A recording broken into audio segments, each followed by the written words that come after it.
నమస్కారం. రుద్ర న్యూస్కు స్వాగతం. రాజన్న సిరిసిల్ల జిల్లాలో మంత్రి పొన్నం ప్రభాకర్ గౌడ్ సందడి చేశారు. వేములవాడ వీధుల గుండా ఉత్సాహంగా బైక్ నడుపుతూ ఆశ్చర్యపరిచారు. స్వయంగా బైక్ నడుపుతూ సందడి చేశారు. ఇక వివరాల్లోకి వెళ్తే రాజన్న సిరిసిల్ల జిల్లా వేములవాడ నుండి ఆర్టీసీ బస్సుల్లో ప్రయాణికులతో కలిసి సామాన్యంగా మంత్రి పొన్నం ప్రభాకర్ ప్రయాణించారు. కరీంనగర్ నుండి వెళ్తూ అకస్మాత్తుగా వేములవాడ చేరుకున్నారు. అక్కడ నుండి తిప్పాపూర్ బస్టాండ్ నుండి మంత్రి పొన్నం ప్రభాకర్ స్వయంగా బైకు నడుపుతూ వేములవాడ వీధుల్లో తిరుగుతూ సందడి చేశారు.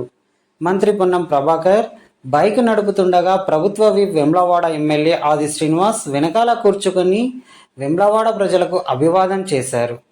వేములవాడ రాజేశ్వర స్వామి ఆలయ పరిసరాల్లో ఉన్న ఓ హోటల్లో ఛాయ్ తాగుతూ ముచ్చటించారు. అక్కడ సరదాగా ఓ ఫోటో స్టూడియోలో ఎమ్మెల్యేతో కలిసి మంత్రి ఫోటోలు దిగుతూ స్థానికుల్లో ఉత్సాహాన్ని నింపారు. ఆలయం నుండి బస్ స్టాప్ వరకు ఎమ్మెల్యే ఆది శ్రీనివాస్తో కలిసి ఆటోలో ప్రయాణం చేశారు. అక్కడ స్థానికులతో మాట్లాడుతూ వేములవాడ నుండి కామారెడ్డి వెళ్లే ఆర్టీసీ బస్సుల్లో ప్రయాణం చేశారు. బస్ కండక్టర్కి డబ్బులు ఇచ్చి స్వయముగా మంత్రి పొన్నం ప్రభాకర్ బస్ టికెట్ తీసుకున్నారు. బస్సుల్లో బస్సు ప్రయాణికులతో ముచ్చటించారు. మహారాష్ట్రకి చెందిన మహిళ టికెట్ తీసుకుంటుండగా తనది తెలంగాణ కాదని వేరే రాష్ట్రం కావడం వల్ల టికెట్ తీసుకుంటున్నానని మంత్రికి తెలిపింది.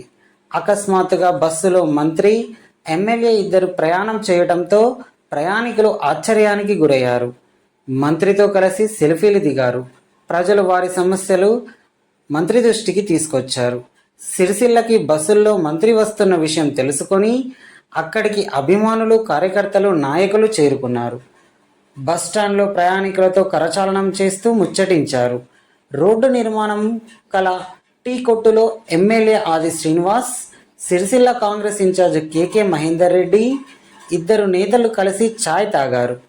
అనంతరం అక్కడి నుండి కరీంనగర్ తిరుగు ప్రయాణం అయ్యారు.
జన్మ మాతృ దినోత్సవం అంటే మాతృత్వం రావడం అనేది ఒక దేవుడిచ్చిన వరం. మన పేపర్లో చూసిన కొంత యువత పిల్లలు లేక ఇబ్బంది అంటే చాలా నరక వేదన అనుభవిస్తారు. అటువంటి మాతృత్వానికి సంబంధించిన అంశం మీద ఆ తల్లికే పుట్టిందా అని అడుగుతున్నటువంటి ఆ మూర్ఖులకు కూడా మాతృత్వ దినోత్సవ శుభాకాంక్షలు.